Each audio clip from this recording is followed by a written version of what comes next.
નમસ્કાર ખેડૂત મિત્રો, તારીખ 23/1/2026 વાર શુક્રવાર।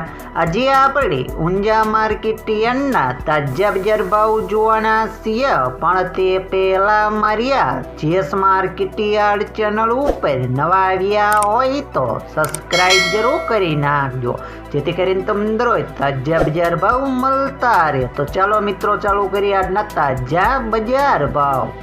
જીરું 3500 થી 4800 રૂપિયા, રાયડો 1147 થી 1147 રૂપિયા, સુવા 1471 થી 2052 રૂપિયા, ઈસાબુલ 2300 થી 2940 રૂપિયા, અજમો 890 થી 3500 રૂપિયા, વરિયાળી 1175 થી 6400 રૂપિયા, તલ સફેદ 1621 થી 1930 રૂપિયા।